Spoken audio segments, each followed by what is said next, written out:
It's proving challenging finding a date in late spring and summer where we can get a lot of folks to be available to attend. So thank you for this slightly different meeting time. If you all do like this midday meeting time better than the afternoon, maybe we can schedule a few of our meetings midday and a few early evening. Per requirements, we do have a mandatory public comment period. And so that'll be the first thing that we're kicking off with today. And then we've got several updates from different offices across Metro government, specifically our Division of Sustainability out of our Department of General Services, to talk about their greenhouse gas emissions inventory work. And then also our progress as it relates to our renewable generation here within Metro General Government and across the enterprise. We've got some updates from the Parks and Recreation Department on some of the work that they are doing to really revisit one of their strategic planning documents, Plan to Play. And then we'll get an update from the Mayor's Office Innovation Team that is overseeing work under the Bloomberg American Sustainable Cities Program, and then I'll wrap us up with a few brief updates. So with that, take a brief pause for any comment from the public. If you want to come forward and have a seat at one of these chairs, be happy to hear your comments.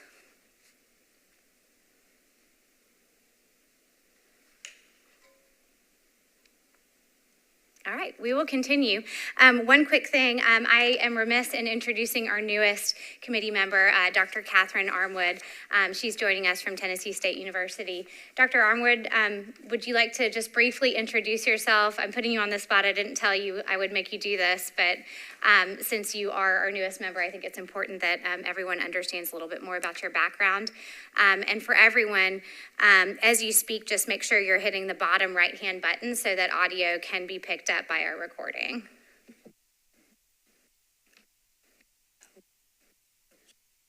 Okay. Hi, everyone. I act social innovation grant study, Tennessee University College of Engineering. My background is architectural engineering with historic construction and meaning a lot to hear of G and same practices, how we increase global practice around area.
Okay.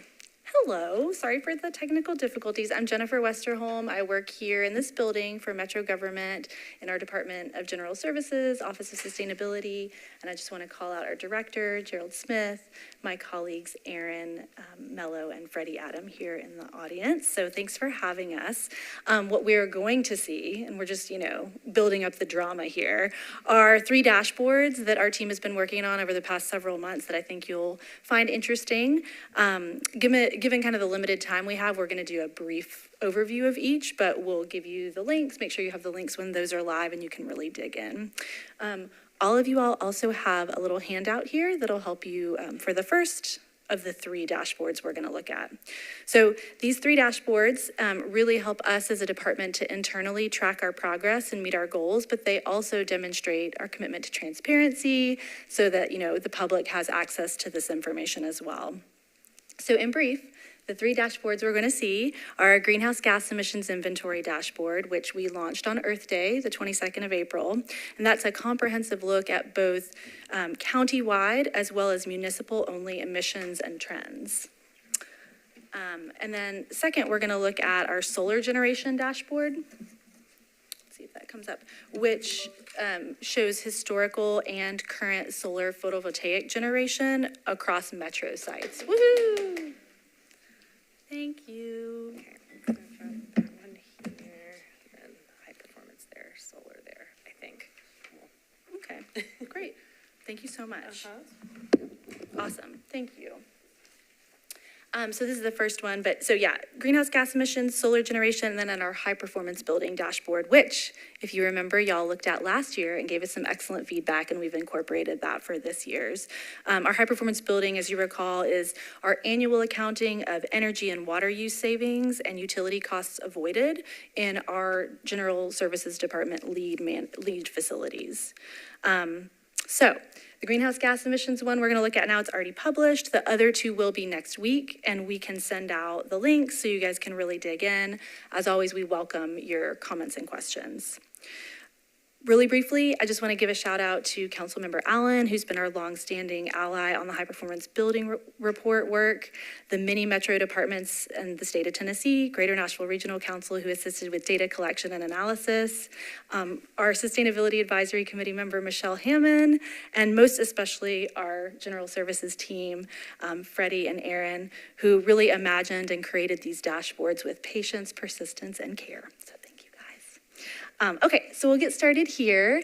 Are you able to see it on your screen too, or it's just up here? On your screen too, fantastic. So again, our department and our division have prepared a new greenhouse gas emissions inventory, both for municipal operations and community-wide for Nashville, Davidson County. These new inventories are based on 2022 calendar year data, and they're really the most accurate and comprehensive to date. We're super proud of them. So I want to show you briefly kind of how this has evolved over time. Our team revised the past 3 municipal and community reports. Those were from 2019, 2017, and 2014 to include more data points, fill data gaps, and use best practices and information. So again, for transparency, this page here that you're looking at really demonstrates the changes between the original 2014, 2017, and 2019 inventories and the update. You can kind of see how things shifted a little bit. What we believe is that this provides a true apples to apples comparison between these inventory years. And 2014 was selected as a baseline year. As you'll recall, it's also the baseline for Metro's commitment to reducing greenhouse gas emissions by 80% by 2050. So kind of a nice baseline year there. Okay, I'm gonna go back to the summary page. So big picture, and this is our community inventory, so for the entire county. Big picture, community level emissions are 10% lower now, or in 2022, than they were in 2014. And municipal operations emissions are 25% lower. So we're moving in the right direction, both at the countywide level and the municipal level, and we'll dig in a little bit more. So for this inventory, we see that greenhouse gas emissions per person in Nashville are lower in 2022 than any of the other previous 3 inventories, and per capita emissions are 15% lower than in 2014. So really the takeaway there is Nashville's growing, Nashville's urbanizing, our greenhouse gas emissions are coming down. So that decoupling trend is what we want to keep seeing. As well, you can see this here in this orange line. Overall energy consumption, this includes all fuel types in Nashville, has really kept pace with population growth. So you'll see from the period 2014 to 2022, overall energy use increased 5%, our population increased 6% during the same period. So kind of flatlining there. The big kind of elephant here in the room, transportation. It remains our largest share of greenhouse gas emissions in Nashville, and it actually increased in this inventory to almost 53% for 2022. Some of that increase was driven by an improved method for tracking airport emissions, but as you might guess, and here's our kind of on-road detail tab, the vast majority of transportation emissions is from passenger vehicles, so cars and trucks on our roads. We saw that overall vehicle miles traveled actually fell between 2019 and 2022, which was a trend that was corroborated by national, Memphis area, and Vanderbilt University data. Here in this kind of detail tab, we can see electric vehicle use rising and fuel efficiency of the different vehicle types increasing. Okay, come back here. Again, you'll have the link. You can go and geek out as much as you'd like. I want to show kind of our built environment sector. So we choose our commercial, industrial, and residential energy. So, energy use in buildings is the second largest share of greenhouse gas emissions for the city. Overall, this has stayed pretty flat since 2014, even as the built environment in Nashville has expanded. So you can see that here with the orange line.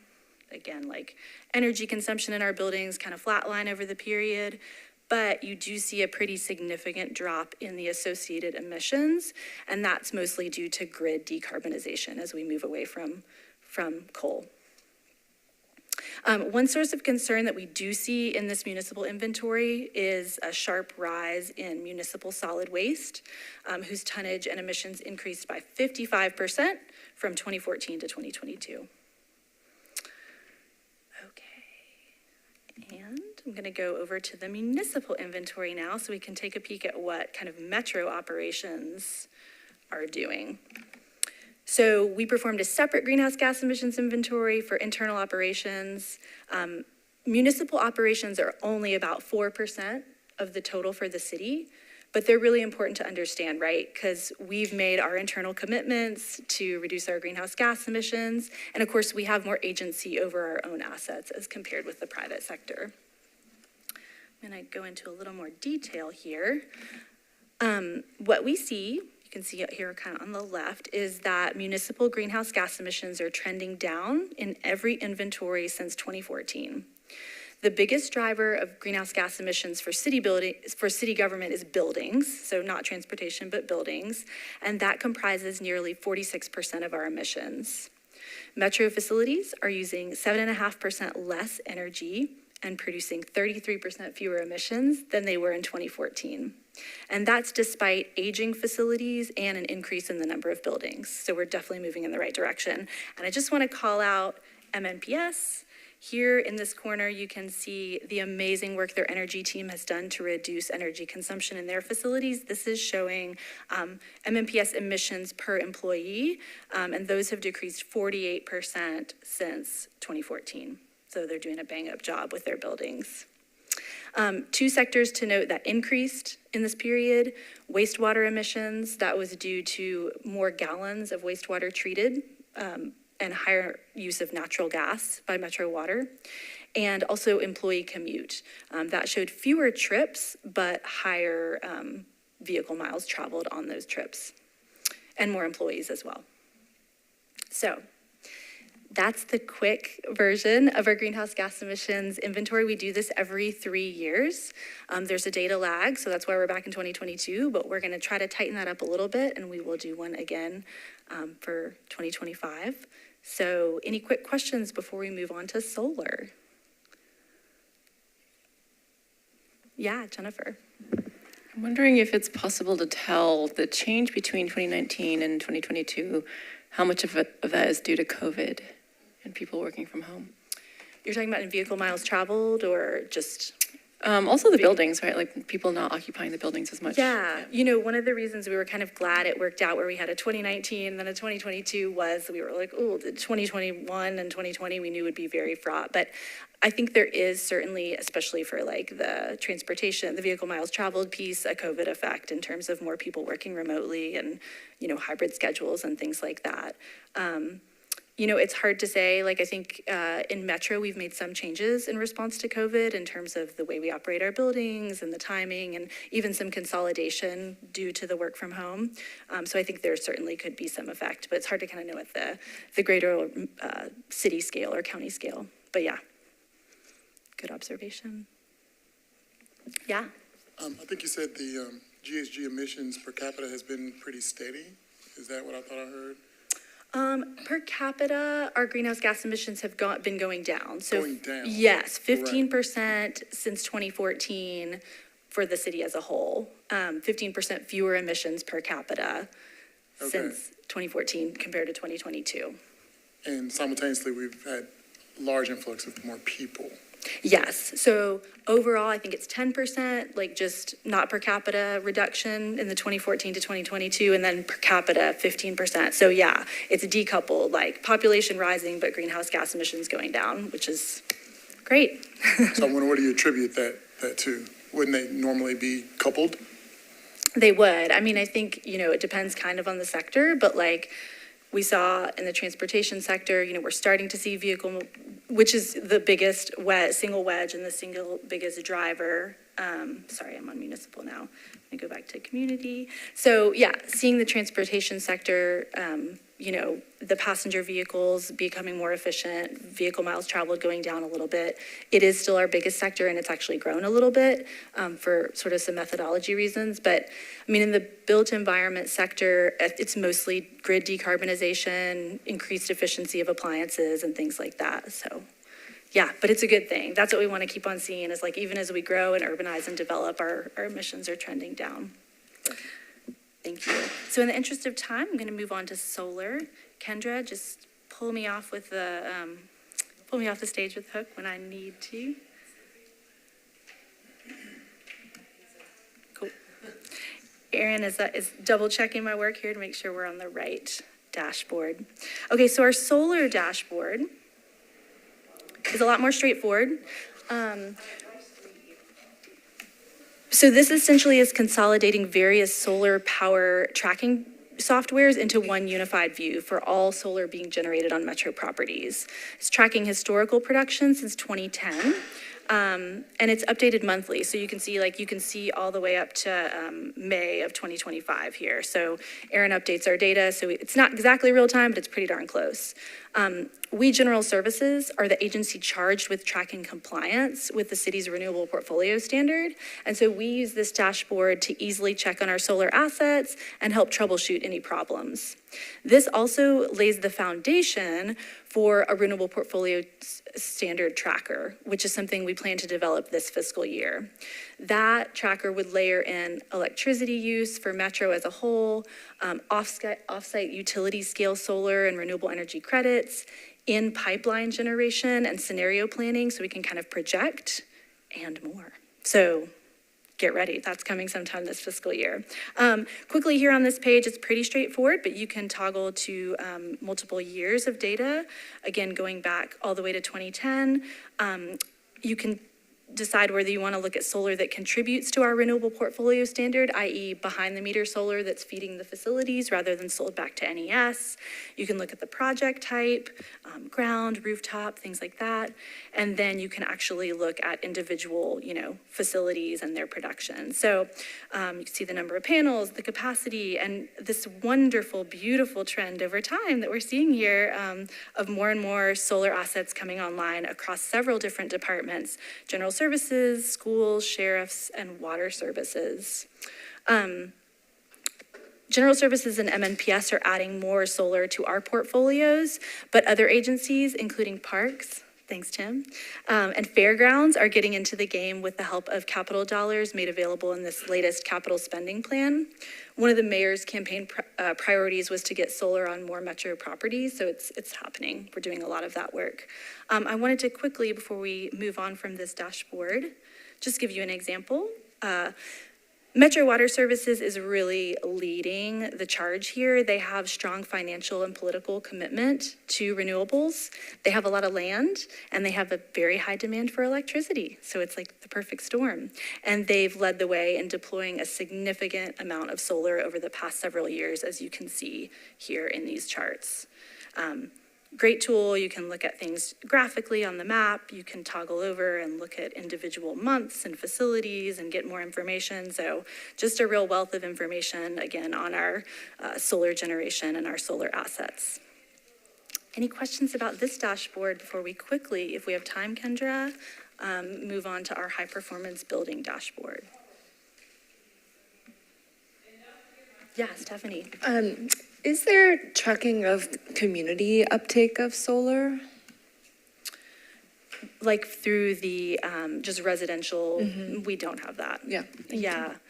We do have on here our use of the Music City Solar. So we subscribe to 510 panels of the big kind of solar, community solar project that NES put into place in, I think, 2017. But yeah, this is strictly metro properties solar. Great question. Okay, thanks guys. Let's see, last, do we think it's this one? This one? Yeah. Okay, great. Let's reconnect. I'll ask, since you're waiting. Yeah. You may not have this information. Before the record, I'd like to ask if there's any tracking of how the metro projects are satisfying the EBO, the Equal Business Opportunity law. Great, we can definitely look into that. Yes, I know whenever we execute our contracts, that's an important part of our procurement process, but yeah, we can get more details on that for you for sure, Jason. Thank you. Okay, great. Last but not least, do you guys remember looking at the high performance building dashboard last year? Super memorable, right, Cesar? You're shaking your head like, yeah, that was amazing. It was a highlight. Well, this looks a lot different. Last year was our first time doing it in a dashboard form rather than a boring PDF. So we were super excited to launch it last year, even more excited this year. Since 2008, Metro Nashville has been constructing LEED facilities, which really demonstrates a strong commitment not only to the natural environment, but to quality construction, a positive experience for building occupants, and enhanced livability for all Nashvillians. In order to help quantify the impact of these LEED facilities, our annual high performance building report, now in dashboard form, looks at energy and water consumption at general services LEED facilities as compared with comparable non-LEED buildings and national benchmarks as well. Our KBTUs of energy and gallons of water saved plus associated costs avoided are calculated and reported annually. So that's kind of what you see here on this initial summary page is our usage over time. This dashboard is showing calendar years 2019 through 2024. This year, a few of the non-LEED comparison buildings have been switched to improve comparability and therefore data integrity. We've also updated our methodology for calculating cost savings to be more straightforward and simpler. These changes have been made across all these calendar years. So, drum roll please, for the 23 LEED facilities General Services manages, in the 6 years from 2019 through 2024, our LEED buildings have saved nearly 240 million KBTUs of energy and 25 million gallons of water. We can also see what that looks like in terms of cost savings when we toggle over here to the cost savings tab. Those energy savings that we looked at on the other tab have resulted in 7.5 million, adding these two totals, in funds that were not expended on utilities, on energy and water. So we know these numbers will shift a little bit depending on our methodology and the performance of the non-lead comparisons, but the takeaway is that they clearly demonstrate the value of building to LEED standards. And as LEED version 5, which I know Erica's excited about, comes along with its more stringent standards, and that'll go into effect next year in 2026, we expect to see additional operational savings. There's a lot more to explore here. There's energy and water detail tabs. We'll quickly just look at the energy tab as we wrap up. But you can drill down into building category, year, individual facility. You can look at the usage. We'll just quickly look at our health and public safety buildings. Tons of information on the individual facility. Again, any anomalies that may have occurred. Maybe there was a water leak, or maybe there was some sort of strange information. And so we include all that here for, again, optimal transparency and data integrity. So with that, would love to answer any questions, but again, we will send out the links. They will all be live, even the two that aren't currently live, by next Monday. So we'll get that out to all of y'all, and really do welcome any comments or questions you might have to help us improve these tools and just explain them further.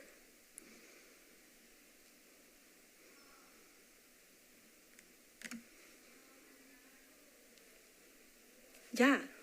I'm curious what the publicity plan is around this, and I'm assuming it'll be made publicly available. It will, yeah. So all of these resources, the greenhouse gas emissions one has already kind of been, pushed out around Earth Day, but we're gonna be kind of, this one is statutorily required for us to present to council by June 30th of each year.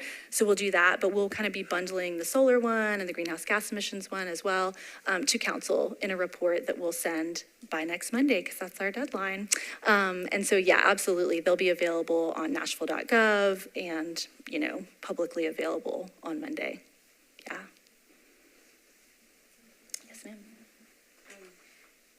How do you foresee leveraging this to encourage other builders to consider LEED outside of what's controlled by the Department of General Services? Yeah, that's a great question.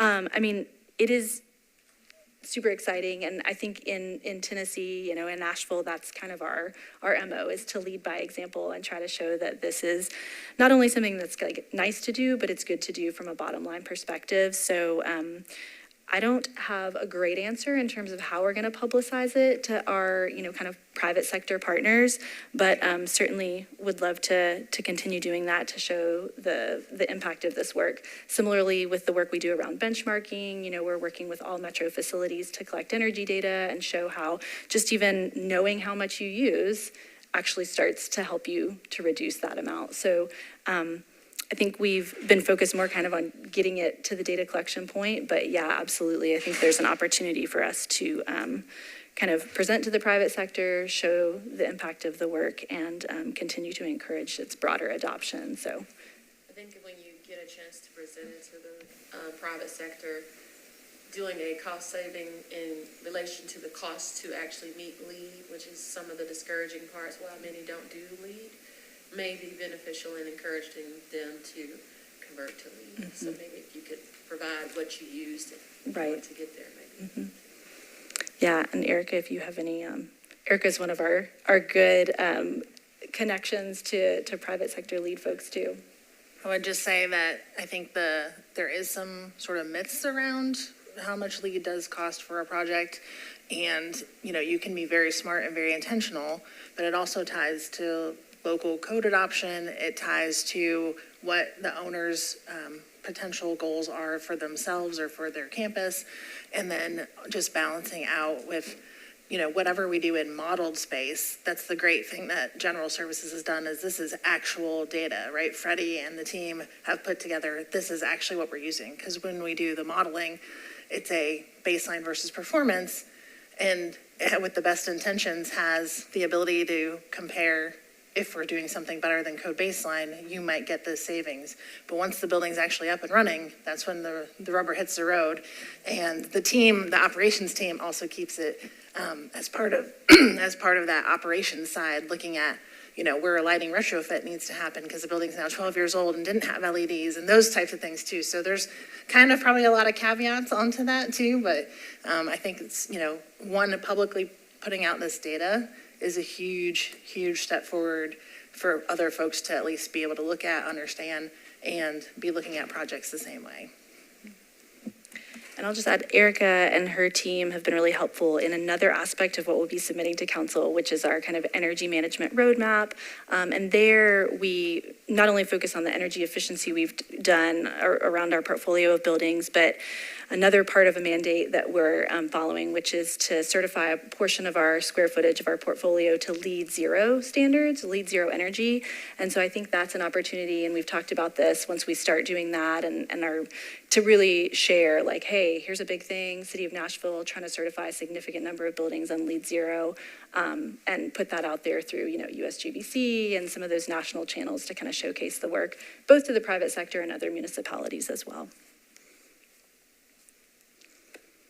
Thank you all so much. Appreciate it. We'll get the links out to you and you can, enjoy to your heart's content, and look forward to hearing more feedback and questions if you have any. Thank you.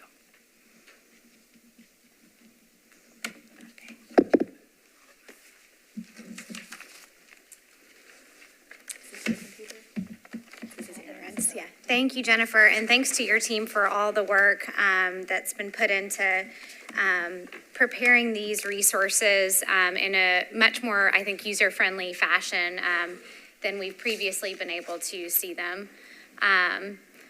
We may have to cross our fingers here and see if the IT gods look down upon us with favor. Just a couple of quick notes about the dashboards that we just viewed. Updating our greenhouse gas emissions inventory, I think, is a really critical data point that helps us better understand where we need to be focusing our time from a greenhouse gas emissions mitigation perspective. Again, that's not the only thing we look at, but it does become a great indicator as to where we can be prioritizing our investments as a city as we look to reduce emissions. And so that, as well as these other resources, again, are critical data points for us to track. For this next part, we actually don't need any IT, so I'm going to invite up Tim Nate, and he is with Parks and Recreation, and he's going to be giving us a quick overview of some of the work that they're currently tackling this summer to update one of their very significant strategic documents. So Tim, I'll let you take it away.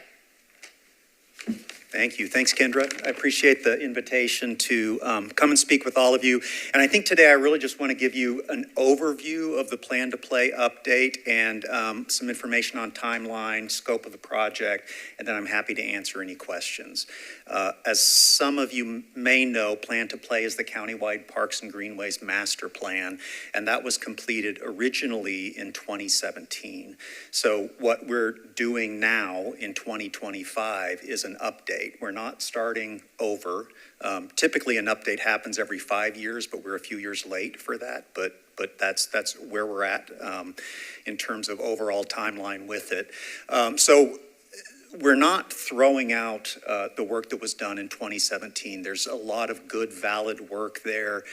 We engaged more than 9,000 Nashvillians in that process, so we don't want to throw out all of their input. There's a lot there that's still valid, so we're building on it. And the two overarching questions that we're asking with this update are, first, what did we miss in 2017? Because a lot has changed since 2017. And then second, how should we as a city, as a community, prioritize investments for the Parks Department over the next several years? So all of our public engagement, everything we're doing are sort of working toward answering those two questions. In 2017 and in the 2025 update, we're organizing the plan in the same way, which is around land, facilities, greenways, programs, operations, and funding. So those are sort of the chapters that we'll be addressing in the master plan. And we're starting out with what, at least for working purposes, we're calling State of the Parks. So we're looking at all of the recommendations from 2017 and looking at them as kind of benchmarks or measures for how we're doing. So what did we recommend in 2017? What have we done since then on those projects? And so that's our kind of starting point in terms of measurable quantification of our current levels of service. Then we are in the process of going through a demand and needs identification. Part of that is public engagement. We had the first round of public meetings the first 2 weeks in June, so we just completed those. We had meetings in all 4 Compass Point sides of the county, and then one in the middle part of the county, and invited the public to come and facilitated some discussion around what their priorities are and what they think is missing from the recommendations that came in 2017. We'll continue to do a lot of public engagement, and sort of the key components of that are those public meetings that we had. We have an online survey that includes an interactive map where you can provide comments, site-specific comments. And that survey is staying open through the end of July. So we want to have a very wide window of time in which to invite the public to participate in that. So far, participation has been fantastic. We've already had more than 1,200 responses on it, and we'll continue to promote that. If I'm not mistaken, all of you received emails about the public meetings, and I hope the survey as well, and we can resend that to you, and we would encourage you to share that with, share those materials with all of your contacts. So the public engagement is a piece of the overall input. We're also looking at peer cities, as we did in 2017, recreation trends, some stakeholder interviews and other tactics to make sure that we have good input in order to inform the ultimate recommendations in the plan. We're also doing a more robust greenways component of the plan this year, and are coordinating that with some of the work that NDOT is doing. We're doing a condition assessment of all Metro facilities, and that work will continue actually well into 2026. So that all of that work may not be done by the time that Plan to Play is released, but we'll have a significant portion of that completed by then. And already the current estimate of deferred maintenance in the park system is $215 million. So we've got a major deferred maintenance challenge ahead of us, and that's one of the questions that we have asked solicited input from the public on, both in the public meetings and on the online survey.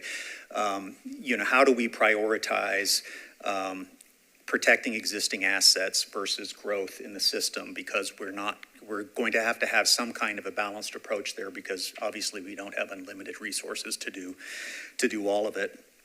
And then we'll have an implementation plan or an access plan. A couple of data points that I will share with you from 2017 is one of our quantifiable measures of our service to the community is level of service. So we do that first by park acreage, acres of land per capita, and since 2017, our level of service actually has gone down. We have not been keeping up with population growth, so that's one of the challenges in front of us. And then we also have level of service standards for several major facility types, everything from dog parks, tennis courts. Nobody was talking about pickleball in 2017. Square footage of community centers, those kinds of things. On some of those measures, we're doing pretty well and keeping up with population and actually improving in some areas. In other areas, we're not. So I bring that up to say that as part of this process, we are going to need to manage expectations around the plan. Even keeping up with population growth is a real challenge if historical funding levels are any indicator of future funding levels. Ultimately, we are probably going to structure those recommendations in that manner.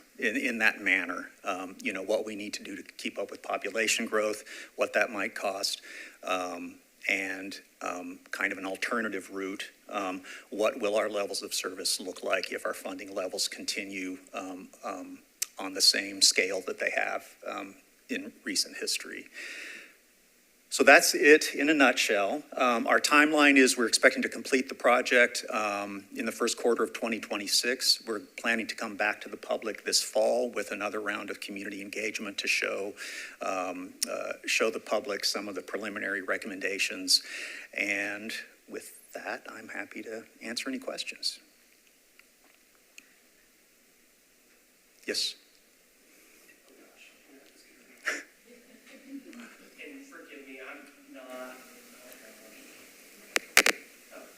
I'm not like intimately familiar with the 2017 plan, but That's okay. do you all consider like heat as it impacts use of certain assets like playgrounds as part of that, or is that something you're considering? And, I've got 2 little kids, so just Yeah. in the context of this past weekend and this next week, heat's something that we think a lot about and how it impacts our access to metro assets. Yeah, absolutely. One of the things we're doing parallel with Plan to Play, it won't be part of the Plan to Play document, but we're updating our design guidelines, and shade on playgrounds in particular is really important. So we'll build some standards around that for the first time.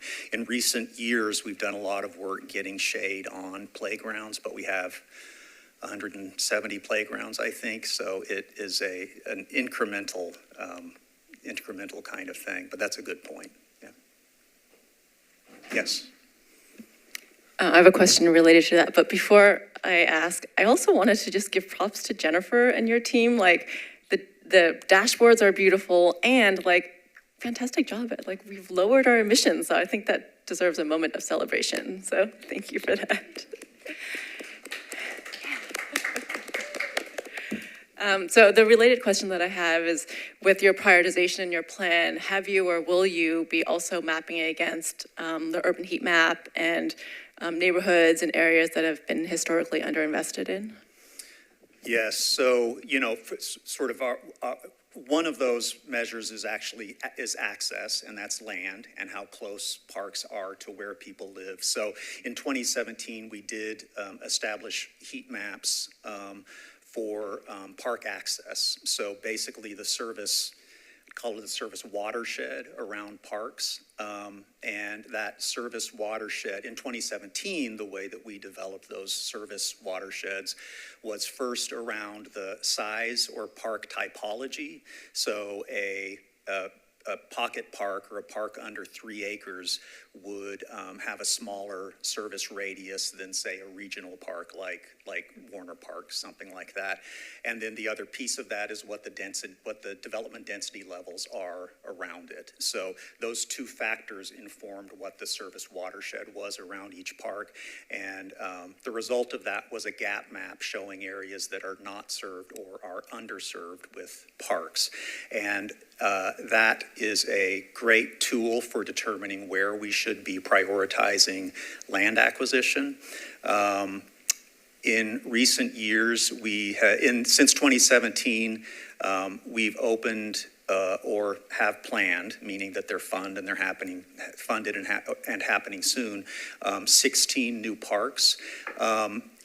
It can be a real challenge to be super surgical with where we're able to acquire land, but our goal is to prioritize those areas that are underserved. In more urbanized, actually the more urbanized parts of the city are generally better served than more rural or suburban parts of the county. That's not true across the county, but in general it is. If you looked at the original boundaries of the city of Nashville, those areas are fairly well served, both with land and facilities compared to outlying parts of the county. But our opportunities in urban areas, as we want to increase the number of properties that are within a 10-minute walk of home, often we're looking at redevelopment of properties versus some piece of land that's never been developed on, which may be an opportunity in, like in some place in like the northwestern part of the county where it's less developed. So that also creates an opportunity to have an impact on urban heat island effect, at least within the immediate area of the park. Anecdotally, one thing I'll share with you that I think is really exciting is we completed the Fort Negley master plan a year or so ago, and phase one of that work, the construction of phase one of that work will begin fairly soon, and we are depaving probably at least 5 acres of land there, and taking most of it to grasslands and lawn. So that's that is one in particular that comes to mind as a big win. Great. Thank you. I'll ask a question. I'm asking out of ignorance, so you have to educate me. I think that our parks are great, and I feel like you don't miss what you don't know. So for you to say that we're in this huge deficit of what we should have been doing, I'm like, well, what should have we been doing? And where are the places that I think you're talking about looking at best practices? Like, where do I need to go, what city or whatever, to see what we possibly could look like? Yeah. In 2017, we had 5 peer cities. It was Charlotte, Louisville, Portland, Austin, and Denver. And some of those are kind of the typical peer cities that are used to compare Nashville on a number of different sort of levels. And some of them were aspirational for us because they have really incredible park systems. But a lot of the measures that we look at in comparing peer cities and also kind of national metrics include acres per capita, spending, both capital spending and operating spending. And the 2017 plan really does an excellent job of making those comparisons about how we stack up on a number of key measures. Does that answer your question? Yes, so Yeah. not aesthetically, but you're saying more in operations is where we're lacking the most? Well, land and facilities are primarily funded through Metro's capital spending plan, which typically happens annually, although not necessarily.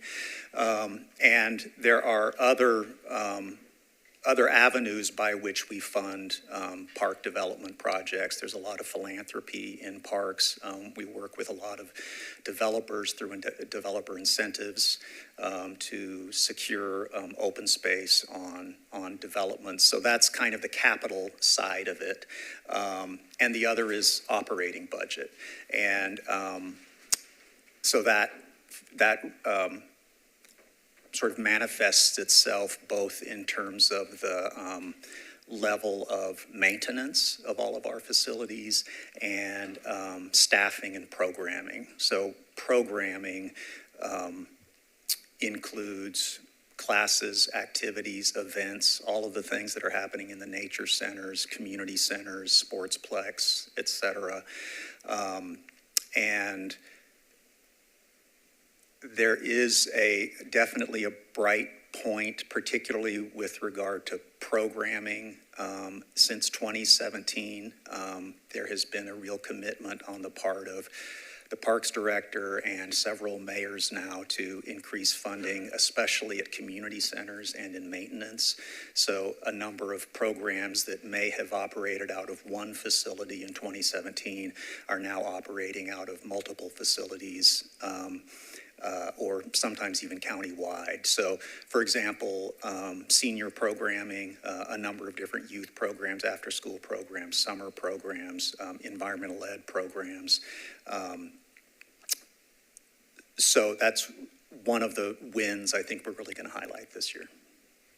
Thank you. I would simply put, whether it's capital or operating, what's the number one thing you want to see happen for our parks? Well, I would like to see a plan that is very actionable and from whom there's buy-in, from the folks from whom we need buy-in in order to actually get the stuff done. Any other questions? Yes, sir. Just curious about any interactions with the private sector and via the plan itself in terms of other, utilizing land as in conservation with a private entity, et cetera, that could be leveraged for some of the endeavors you are thinking about. Yeah. Yes. So since 2017, one of the areas that has occupied planning and greenways staff more than it ever has in previous years is working with developers through the planning department to negotiate terms around greenway easements, other privately owned public spaces, that kind of thing. So that's really key and is growing, is going to be especially important in built out parts of the city as they densify. Another thing I'll mention in passing, because I don't know a lot about it, is that the planning department is working on a conservation planning document or study, and I'm sure, Kendra, you know more about it. So I think the Parks Department will ultimately end up in some kind of a role in implementation of portions of that, but you may be familiar, for example, with the group of advocates that's particularly trying to highlight the Highland Rim, which is a largely comparatively undeveloped part of the county. And so, they're really looking at all strategies, including partnerships with private property owners to ensure conservation of their lands. Yeah. Any other questions? Well, thank you all. I appreciate the opportunity. Thank you, Tim. All right. I'm going to see if I can get this to work one last time. Hang tight.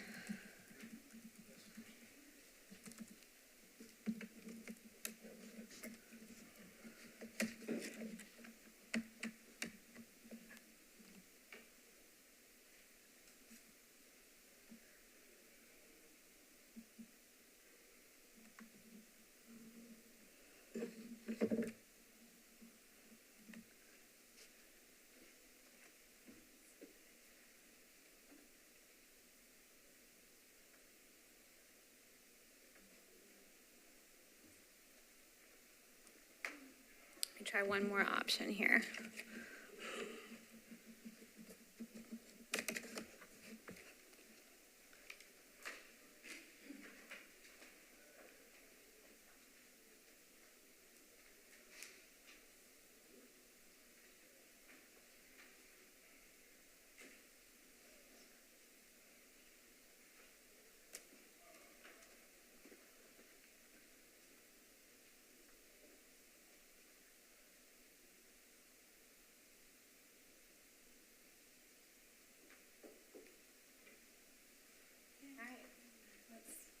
Hang tight.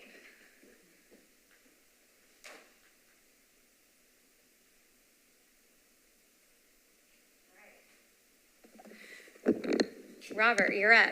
You're going to have to come from down here. So next up is Robert James, our Nashville Innovation Team Director. I know you all have asked a lot of questions about the Bloomberg American Sustainable Cities Initiative, and so Robert's got some exciting information to share with us. All right, can you guys hear me okay? Okay, great. So it's a pleasure to be here. Really excited to have a chance to provide you guys with some updates on some of the progress that we've been making behind the scenes within the mayor's office, I'd also like to say thanks to Kendra, who's been a real pleasure to work very closely with on this project. The mayor's office has been a really great experience so far. And I remain tremendously excited about the potential impact of our work out in the community.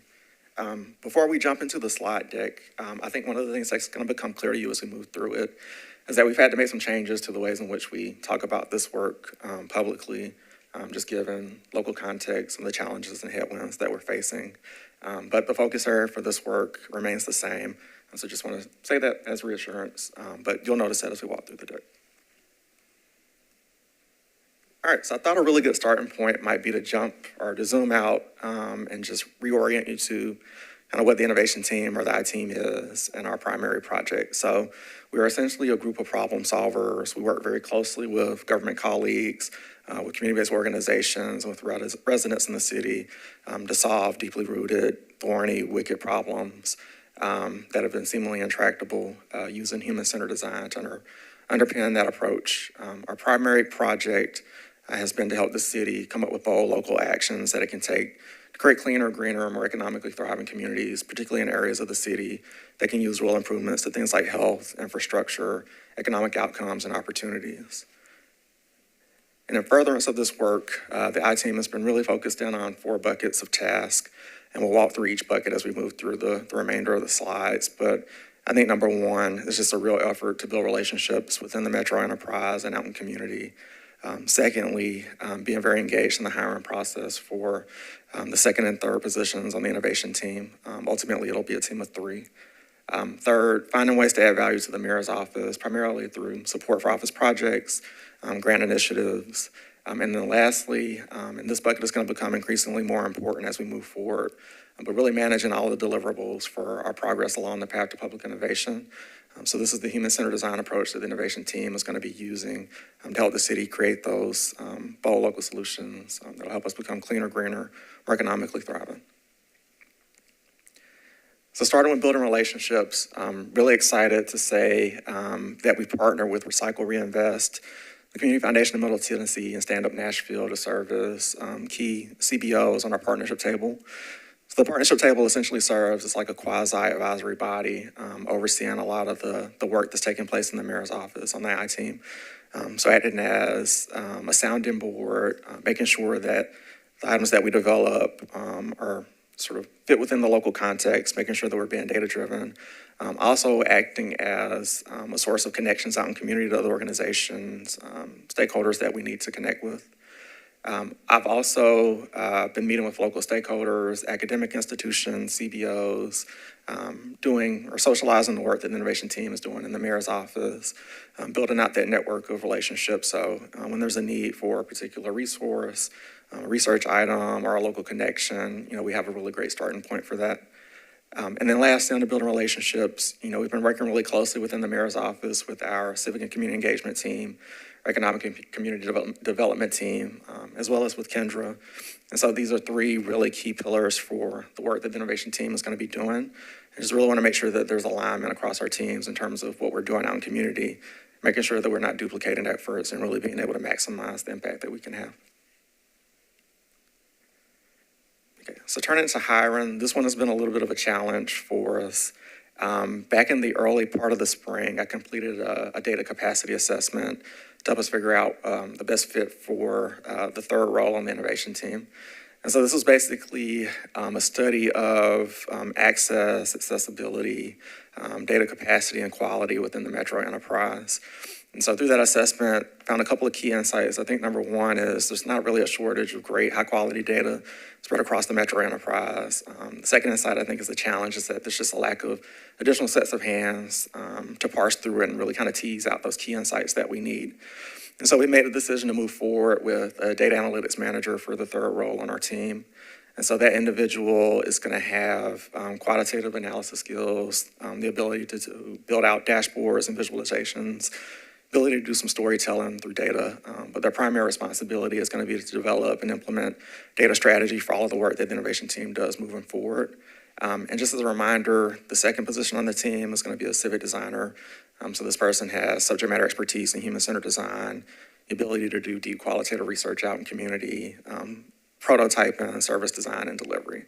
And so really excited about the future layout of the team, being able to marry that deep qualitative and quantitative experience to maximize what we can accomplish in community. In the meantime, we've been provided with contracted civic design support to help carry us until we have our full-time civic designer on staff. And so Emily Iannacone has been that contracted civic design support. She's been hugely helpful, been working together for roughly 2.5, 3 months now. But it's been a really great job of helping us get some momentum going, particularly with some of the early deliverables for our work. So we held the final panel interviews for both positions 2 weeks ago, and anticipating offers going out for both roles this week. So we're definitely keeping our fingers crossed that we'll get some good news in the next couple of weeks, and just ask you guys to keep your fingers crossed as well. And hopefully the next time that you see me, I'll have my full team with me, and they'll have an opportunity to introduce themselves to you. Okay, so turning to adding value to the mayor's office. So this year, the mayor's office partnered with NES, TVA, and NEAT to stand up Installation for Impact. So you can kind of think about this as like a grant-funded pilot project that's directing grant dollars towards installation and install at no cost for older adult homes in the Nashville area. And so this work really started with some seed grant funding that we received, about $75,000 that was matched by NES and TVA to Max Impact. The application for it is going to be open through the end of June. I think we anticipate the application period extending out into the end of July. But this is an opportunity that we're really excited about within the office. I think we're going to learn a lot through this experience. I think number one, about sort of need and community. And then secondly, I think we'll learn a lot about marketing, sort of how to hit this hard to reach population. But as you'll see, this will really kind of feed into some of the work that the innovation team is going to be doing moving forward. But again, very excited about this. We just ask you guys to flag this through your networks as well. Okay. A few other examples of value adds. So this year, we helped support development of a greenhouse gas reduction fund, municipal investment fund, grant opportunity for market building activities. And so the idea is to take these dollars and use them to bring in expertise and developing, building out sustainable and resilient affordable housing, to do some training for local stakeholders. The end product of this would be a roadmap that we could implement after this process. So this particular grant has a couple of different phases. The first phase is market building activities, but there are also dollars that are going to be made available in out years for implementation. And so the hope here is that, if we're able to pull down those market building dollars, that, we'll also be able to have access to some implementation funding to really stand up and implement that roadmap. Secondly, Prize for City. So we helped the development of a grant application for some Prize for City dollars that we'd like to direct towards NES's Home Uplift program. So one of the things that we heard, in partnering with NES on Installation for Impact was that, there are a lot of administrative bottlenecks behind the scenes that made it a little bit difficult to drive impact for Home Uplift. And so we thought, well, this could be a really great opportunity to pull down some dollars to help ameliorate those concerns and issues. And then lastly, this spring, I had the great fortune of conducting a workshop at this year's Youth Climate Summit. Had about 20 to 25 local high school kids in the workshop, gave an overview of the work that the I team is going to be doing in the mayor's office, taught a little bit about human-centered design, and at the end of it, they had an opportunity to test out a human-centered design tool called a Creative Constraint Ideation Matrix, which is essentially a funnel of questions that helps you arrive at more creative solutions to difficult problems. And so the kids were very engaged with that process. It was a lot of fun, and again, another way to make connections out in community that I think will be beneficial for this work as we move forward. Okay, turning to the path to public innovation. So this is all of the heavy, rigorous, human-centered design work that the innovation team is going to be doing to really help the city come up with those bold local solutions that'll help us create cleaner, greener, more economically thriving communities in the city. And so this work is, very much so focused in on historically disinvested communities, communities in the city that have historically been polluted, but we're going to be working really closely with city residents, city government colleagues, and community partners to collaboratively co-design solutions to problems in that space. And so the design process can really be broken up into 4 separate phases. The first phase, called AIM, is all about setting our mission, which we call an ambitious and impactful mission statement. So this is similar to a traditional mission statement. It's a high-level goal. It's going to take a longer time horizon to accomplish. It's going to take multiple stakeholders. It's going to take resources to really realize. It's meant to be aspirational, really meant for us to think big about it. The second phase is design, which starts with the development of what we call a problem frame, which is similar to a problem statement. So this is a current state problem that if we can solve for, it's going to allow us to make meaningful progress towards our aim. And so our draft problem frame, our draft aim statement are really the two key early deliverables for all of the work that we're going to be doing along the path to public innovation, kind of really set the stage for the remaining phases. Beyond those two items, one thing that I've been working really closely with our contracted civil design support on over the course of the last month and a half is a draft research plan. Lays out all of the qualitative and quantitative research that the innovation team is going to be doing to build a better understanding of our problem frame. So using those insights that we derive from the research process to really chip away at it and refine it, shift direction if we need to. But the end result of that is going to be a really tight, crystallized problem that we'll take to community, and that will serve as the basis for all of the ideation work that the innovation team is going to be doing. So we'll be coming up with solutions to that specific problem. Beyond that phase of the work, we'll be doing a round of prototyping. So taking the solutions that bubble up in community, figuring out which of those are viable before passing those along into what will ultimately become our portfolio of initiatives, which pushes us into the activate stage of the work. So within the mayor's office at this point, there's going to be a lot of strategy work taking place in the background, taking a look at the portfolio and really trying to understand, okay, what do we have the resources to implement? Where do we feel we can kind of really have a huge impact in the community, and then working towards actually implementing those aspects of the portfolio, which moves us into the sustain section of the work. So that's, seeing what's working, finding out where we can scale, figuring out where, a program might need to be housed, whether that's in the mayor's office, in a department, or if it's better served out with a community partner or a community organization. And then a really critical piece of this moving forward is going to be around sustainable funding. So I think, as you guys are aware, a lot of this work was meant to be supported by, a lot of federal funding that was being made available towards the tail end of the Biden administration. So one of the things that the I-Team is really going to be prioritizing as we move forward is fundraising. So, keeping an eye out for local partners that might have an interest in supporting this work as we move forward.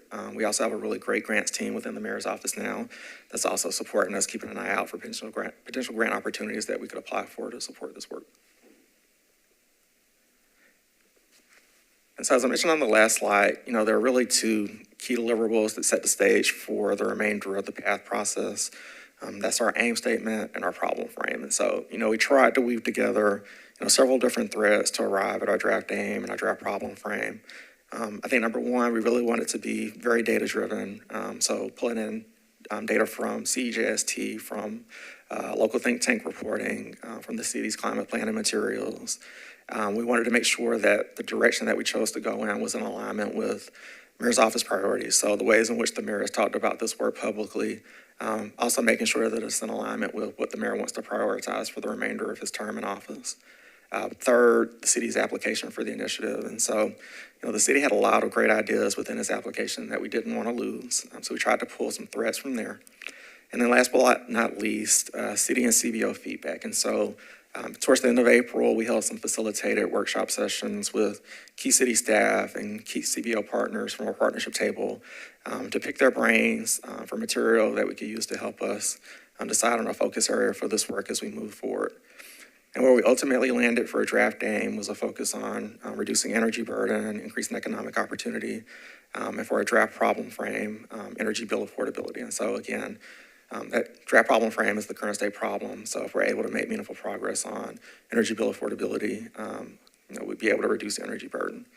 And as I said at the top, the ways in which we're talking about this work have shifted, but, the communities that we kind of started out, with a real interest in focusing in on have remained the same to date. So just kind of wanted to confirm that as well.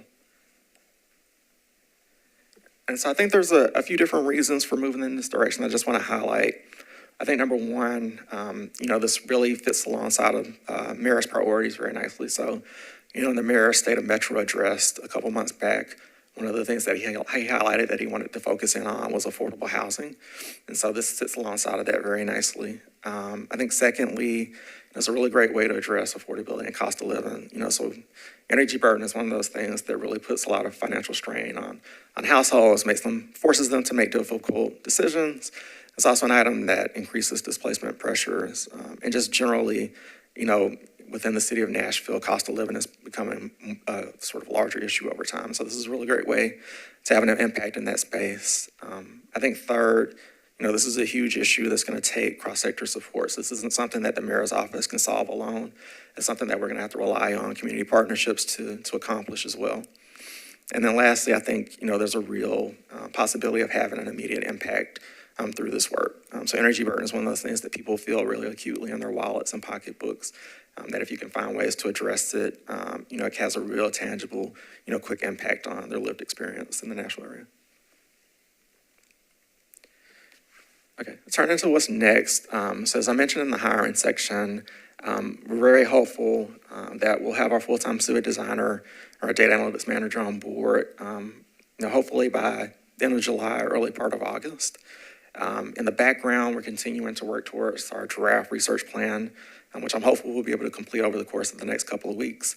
But again, this is all the qualitative and quantitative research that we're going to be doing to better understand our problem frame. One item that we're also working on that kind of works alongside of the research plan is a stakeholder map. And so subject matter experts, key community partners that we need to connect with to help support our research efforts. We want to make sure that we're doing a good job of creating a list of, exactly who we want to reach out to support this work. This summer, the design research is really going to kick up. And so anticipating one-on-one interviews with subject matter experts and that real work out in community of socializing the work and deriving insights from community residents to really kind of pick up. And then lastly, a call to action for you. We really love to have your help and support for this work.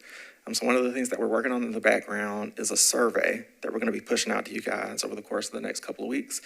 And really what we want to do is get a feel for your subject matter expertise. And so it'll flag for you sort of the major high-level themes that the I team is going to be looking into as part of our design research. And we want to hear from you kind of which of those buckets you feel confident that you can kind of help support us under, or if you have suggestions for other individuals out in the community that might be a good fit for a subject matter expert one-on-one, we want to hear that as well. But again, thank you so much for your time, for allowing me to provide you with some updates. I'm really excited about continuing to have an opportunity to come back and provide you with updates as we move forward.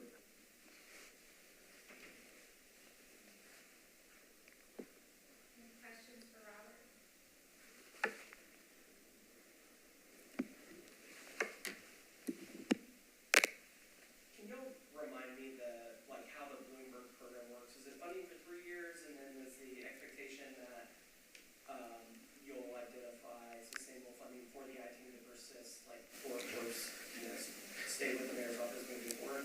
I'm just curious, more about the funding of the team. Yeah, so it's funding for 3 years. So the funding covers the 3 positions on the innovation team. It also covers support that we're receiving through a national network of subject matter experts, providing both technical and policy assistance to the city. And so the team has full funding for those 3 positions for 3 years. And the goal is that, beyond that point in time, we'd be able to line up some sustainable funding to keep the team together. Thank you, and we'll definitely keep fingers crossed for your team to grow soon.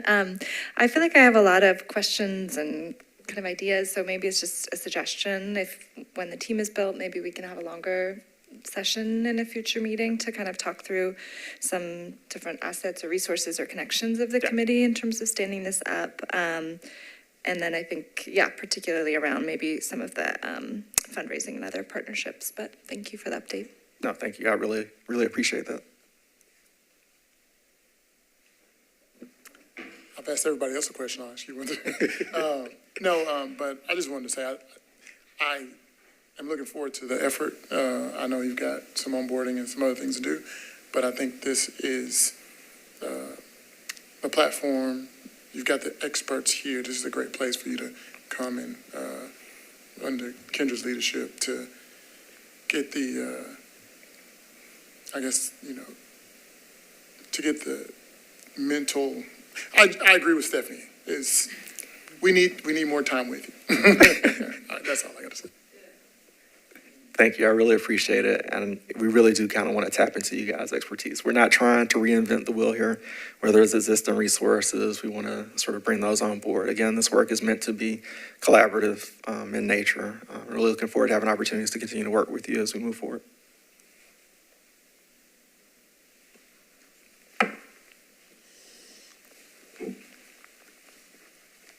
Thank you, Robert. And I feel like he was slightly downplaying the challenges that have come from being in his position almost a year without his full team. And so he's done yeoman's work in terms of really moving things forward.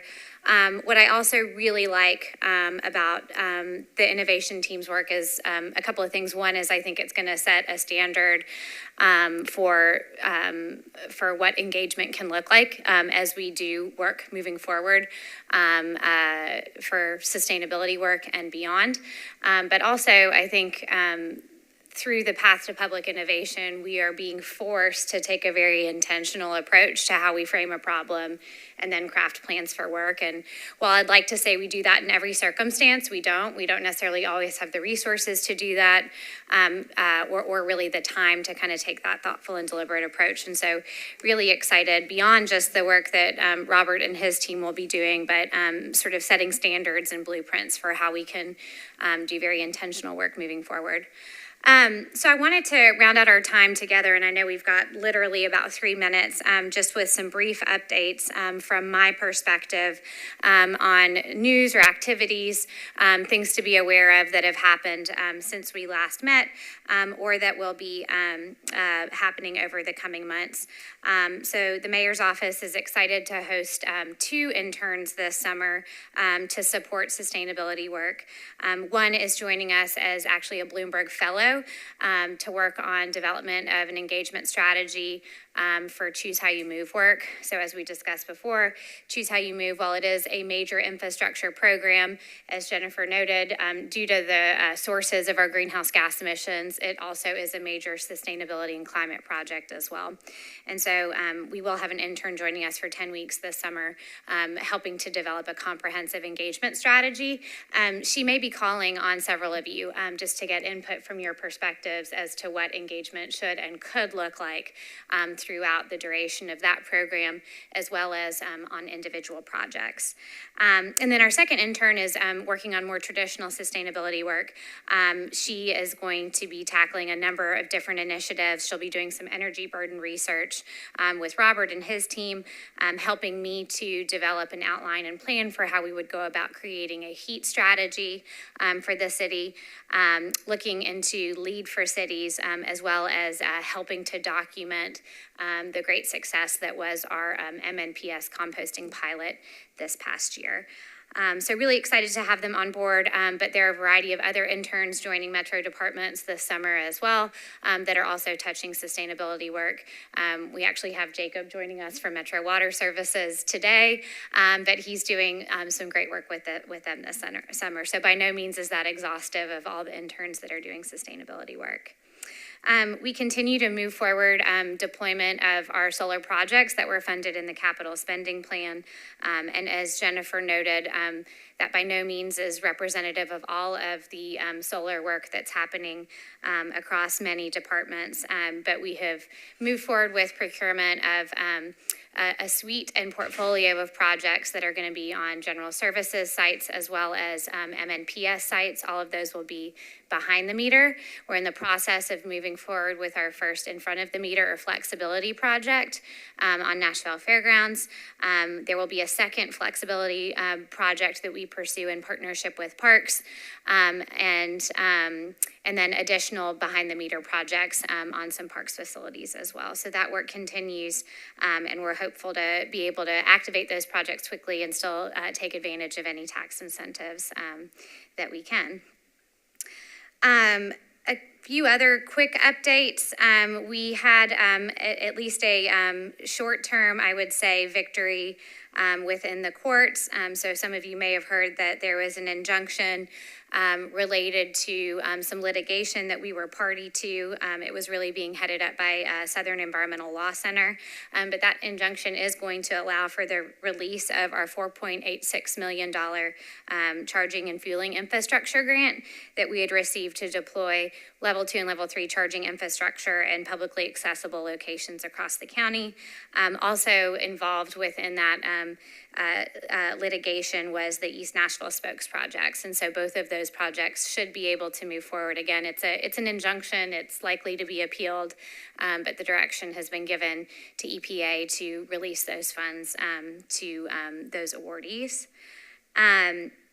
We celebrated a milestone last week in Metro Council's approval of the operating budget. And I think something that's important for this group to realize that was included within that department was financial resources to stand up our first ever waste services department.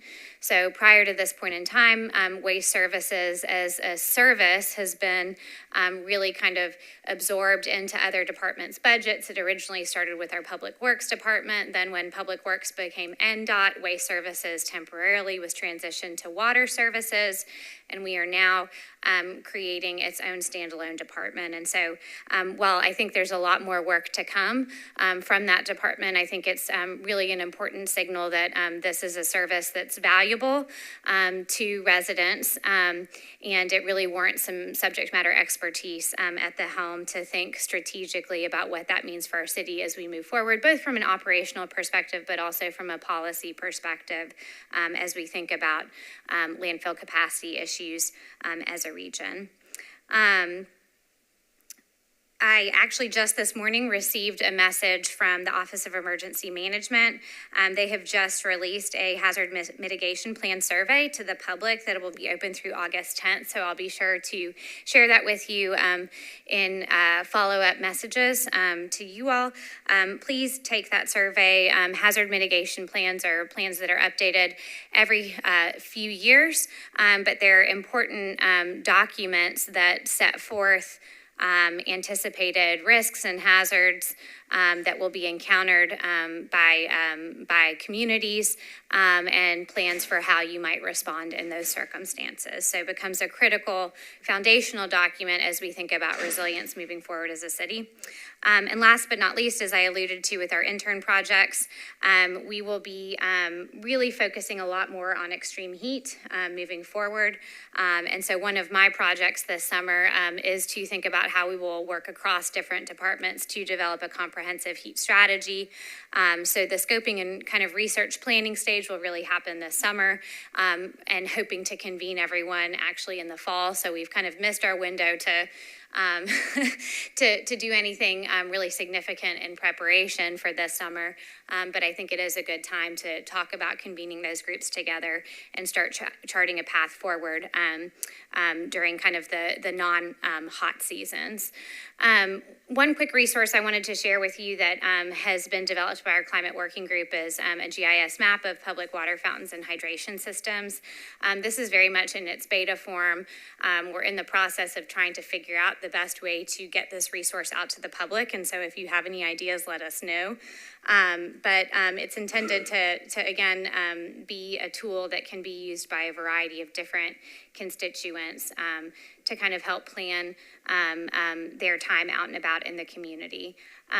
There's a little bit of refinement that we need to do with this resource to sort of better refine locations of these to confirm whether or not they are ADA or not, but then also to confirm whether or not they're working. And so if anyone is interested in engaging in that very specific field project, please let us know. I think there are a variety of different directions we could expand this as well. So these are public water systems and hydration systems on metro properties, but we all know that there might be hydration systems available to the public that are on non-metro properties. So maybe there's a separate layer that we're developing for that person. So we just welcome ideas from you all as we move forward with this resource. And then just wanted to remind you all about our Understanding Nashville Heat Story Map that we created about 2 years ago.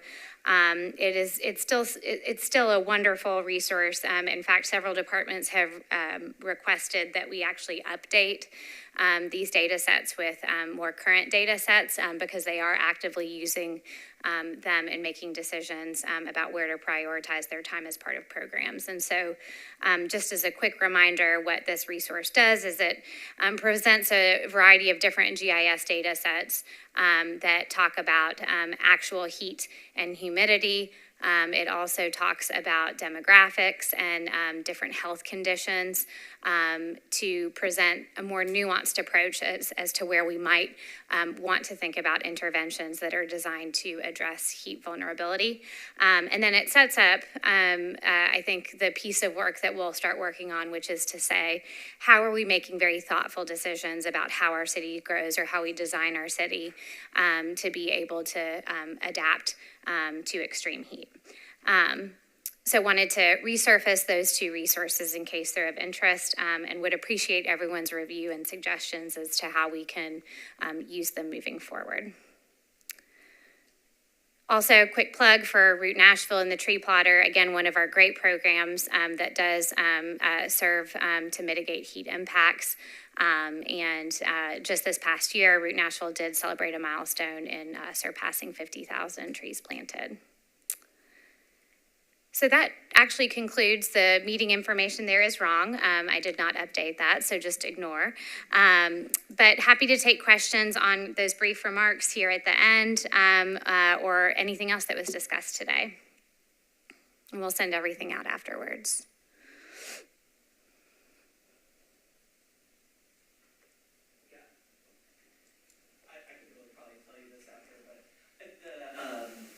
Drinking fountain map is cool. I feel like integrating that data into like more readily accessible maps, like whether it's just Google Maps or Apple Maps, would make it would give it better utility for like your average citizen. That was the only thought. Yeah, that's great.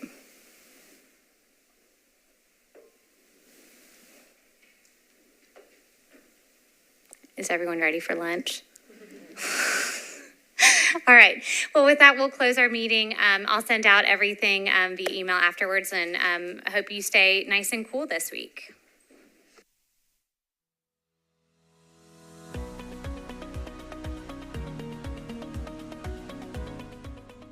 This has been a service of the Metro Nashville Network.